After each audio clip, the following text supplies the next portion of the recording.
¿cómo están? Bienvenidos nuevamente a esta su casa. Somos Johnny y somos Yohebed. Desde la semana pasada estamos compartiendo referente al perdón. Hoy vamos a ver algunos síntomas que pueden indicarnos la falta del mismo, ¿verdad? Si fuera que estamos enojados y no pasa nada ahí adentro, ¿verdad? Pero a veces detrás del enojo tenemos varias cosas. Tenemos una impotencia, tenemos mucho miedo, tenemos tristeza, tenemos inseguridad, tenemos una falta de comunicarnos con la otra persona, tenemos un gran dolor, tenemos impaciencia, tenemos muchas cosas que nos van a afectar en nuestra relación, primeramente con la relación más importante que tenemos, que es para con nuestro Dios. ¿Por qué? Porque si no hemos experimentado el perdón de Dios, por eso es que no podemos perdonar a otros, ¿verdad? Lamentablemente. Pero aparte nos afecta para con Dios y luego para lo que está más cercano, que es con mi cónyuge, ¿verdad? Entonces sabemos que la falta de perdón va a traer demasiadas cosas negativas en nuestra vida. Muy bien, y esto del enojo es algo que la Biblia nos señala. Por ejemplo, nos dice que nosotros podemos manejar el enojo. La palabra nos enseña en Efesios: airaos, pero no pequéis. No se ponga el sol sobre vuestro enojo, ni dé lugar al diablo. ¿Verdad? Qué tremendo, qué tan cerca está eso, de darle lugar al enemigo, ¿verdad? Esto del enojo, el resentimiento que traemos a nuestro matrimonio, muchas veces viene desde nuestra familia de origen. Porque tal vez sentimos que nos hicieron algo nuestros padres, nuestro papá, nuestra mamá.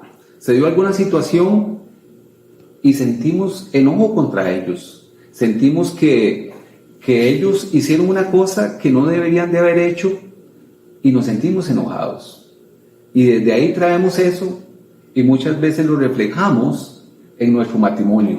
Lo reflejamos en nuestra relación matrimonial y eso perjudica grandemente nuestra relación matrimonial. Siempre hemos dicho que el matrimonio es algo muy lindo que instituyó Dios, pero que el problema está dentro de nosotros. Traemos muchas veces esa carga, ese lastre desde ahí que incide en una mala relación matrimonial.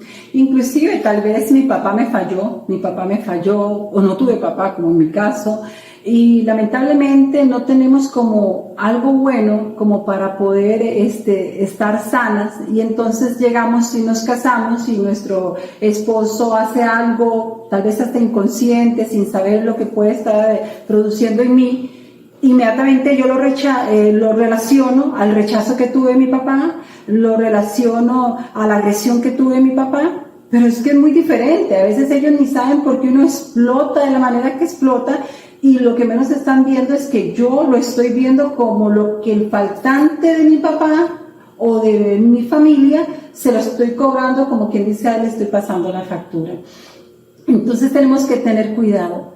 El perdón es esencial y necesario en la vida de un creyente para poder tener relaciones sanas, buenas, hermosas y maravillosas, tanto con mi cónyuge como con mis hijos, con mi familia, con mis amistades. Porque si yo vengo herida, es como aquel perrito que usted se ha topado. Bueno, yo una vez tuve una experiencia, me encontré un perrito en la calle y estaba atropellado, lo habían atropellado, y mi hijo y yo nos bajamos a levantarlo y casi nos muerde. Claro, yo creí que me iba a decir gracias, wow, wow. No, donde mi hijo lo fue a tocar, donde le tocó la herida, donde él estaba, él iba a morder a mi hijo para que lo soltara. Entonces lo que tuvimos que, alguien nos dijo por ahí, nos gritó que teníamos que ponerle algo en la carita, en la boca, en la cabeza, para que él no pudiera mordernos, porque esa iba a ser la reacción natural. Entonces mi hijo llegó, lo agarró, le puso eso, lo metimos al carro y lo llevamos a un veterinario.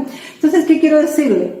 Que como decía aquel psicólogo cristiano, los heridos hieren. Si yo no me sano en el Señor y no perdono aún a aquellos que no me han pedido perdón, la bronca la voy a seguir teniendo y la voy a seguir arrastrando con mi esposo y con los que más amo. Sí, muy bien. Estamos compartiendo de algunos de los síntomas que pueden indicar una falta de perdón. El enojo y el resentimiento, como mencionamos ahora, es uno de ellos. Número 2, la ira. Van como en forma escalonada, van como subiendo de peso, por decirlo de esta manera, ¿verdad? La ira, ¿qué es la ira? ¿Qué entendemos por la ira? La ira entendemos que es un sentimiento de tensión y agresividad que surge cuando nos sentimos amenazados, nos sentimos defraudados o sentimos que estamos equivocados en algo. Eso produce una ira en nosotros que altera todo nuestro ser, emociones, sentimientos, que de alguna manera incluso podemos llegar hasta la violencia física o agresión verbal. Y normalmente también detrás de la ira hay una herida profunda no sanada. Por eso nosotros tenemos que estarnos examinando continuamente. Eso es lo que la palabra de Dios nos indica. Estarnos examinando continuamente y poniéndonos a cuentas con el Señor. Otro de los síntomas, aún que van surgiendo dentro de la falta de no perdón, el tercero es la amargura. ¿Cómo podríamos definir la amargura? La amargura es un pecado durmiente, dicen. Crece bajo la superficie, en lo más profundo del suelo de nuestros corazones. En Hebreos 12:15 dice: asegúrese de que nadie deje alcanzar la gracia de Dios, de que ninguna raíz amarga brote y cause dificultades y corrompa a muchos. Lamentablemente a veces creemos que por estar ahí adentro ese sentimiento y por no sacarlo de vez en cuando tan seguido, no pasa nada.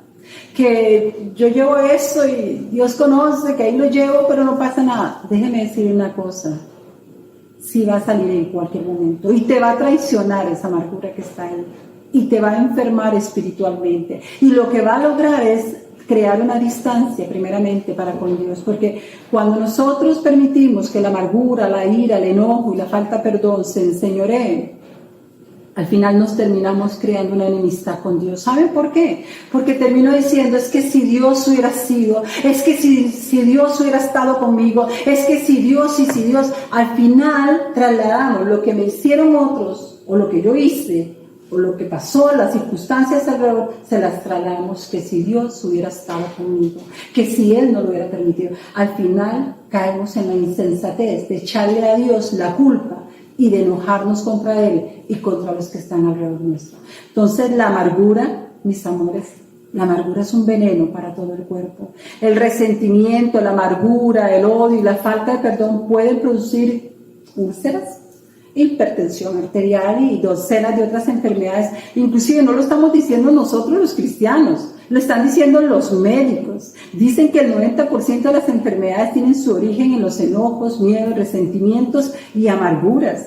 Entonces tenemos que tomar en cuenta que hay muchas cosas de las cuales podríamos estarnos librando hoy a nivel físico, emocional, si decidimos perdonar.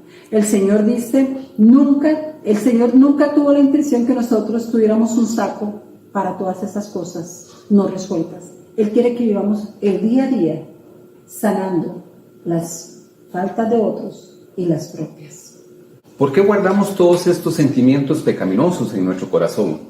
Bueno, pueden haber algunas razones que creemos válidas, que creemos que guardar estos sentimientos pecaminosos nos hacen muchas veces sentirnos superiores, ¿verdad? Porque a veces estas obras de la carne, como menciona en Gálatas, ¿verdad?, hacen sentir por un rato bien a la persona.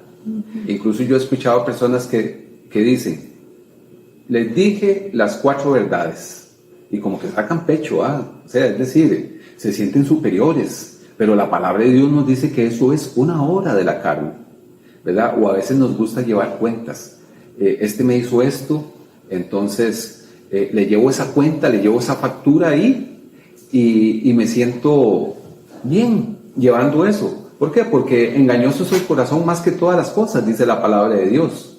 Y muchas veces disfrutamos de estas situaciones porque también nos gusta cuidar nuestras heridas y sentirnos como los mártires, ¿verdad? Entonces guardamos todo esto en nuestro corazón porque de alguna manera nuestra vieja naturaleza es la que quiere hacer eso, pero la palabra de Dios nos dice: despójese de ese viejo hombre, despójese de esa vieja naturaleza, vístase del nuevo hombre, creados según Dios en la justicia y santidad de la verdad, perdónense unos a otros como Cristo los perdonó a ustedes. Entonces podemos observar que a veces nos gusta a nosotros sentirnos justificados, y esa es parte de esa naturaleza pecaminosa que debemos de desarraigar de nuestras vidas.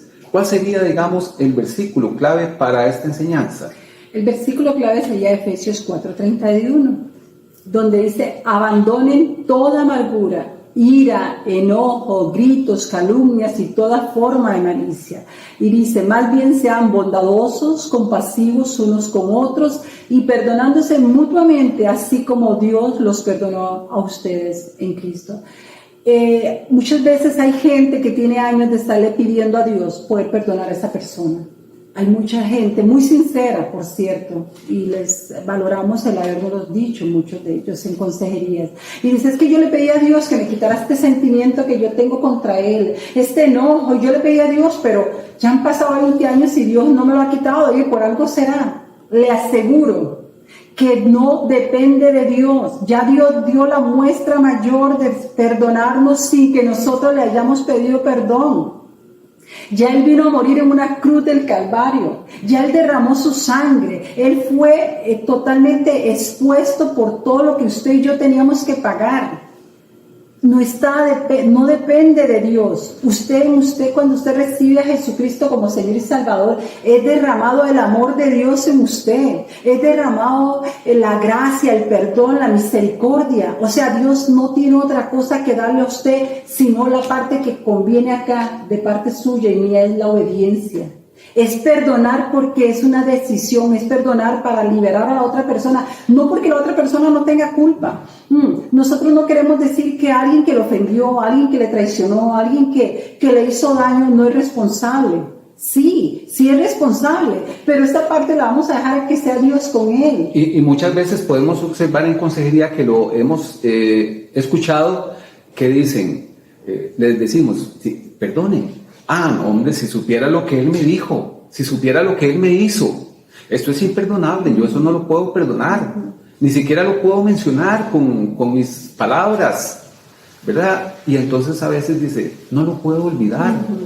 Pero vea qué tremendo, ¿verdad? Cuando nosotros decimos, pero sí podemos olvidar la palabra de Dios. Tenemos entonces la capacidad de olvidar, de pasar por alto. ¿Por qué nos es tan fácil a nosotros muchas veces olvidar la palabra de Dios? ¿Verdad? Entonces, tenemos ese potencial de hacerlo. Y muchas veces cuando nosotros disponemos nuestro corazón y aquella persona que nos ofendió, hacemos una oración: Señor, perdona a esta persona. Aunque no lo sintamos, pero hay una decisión, hay algo que sucede, algo se rompe.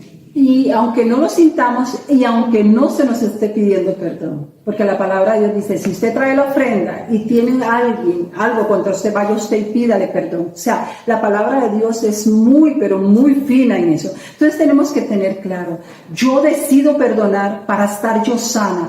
Y cuando yo libero a la otra persona de arrastrarla porque estoy tan enojada y le guardo algo, cuando yo suelto a esa persona, Dios se encarga de aquella persona, de hacer la justicia de parte de Él. Entonces les queremos dejar esto: ser obedientes a la palabra va a traer mucha sanidad a nuestra vida. Queremos que ustedes ojalá puedan compartir esto con otras personas, que les pase estos videos a otras personas que le están necesitando, y nos despedimos agradeciéndoles una vez más. Que el Señor les bendiga, que el Señor les guarde y que el Señor cumpla sus propósitos en ustedes, el cual es bueno y perfecto. Bendiciones del Señor. Hasta la próxima. Luego. Bendiciones.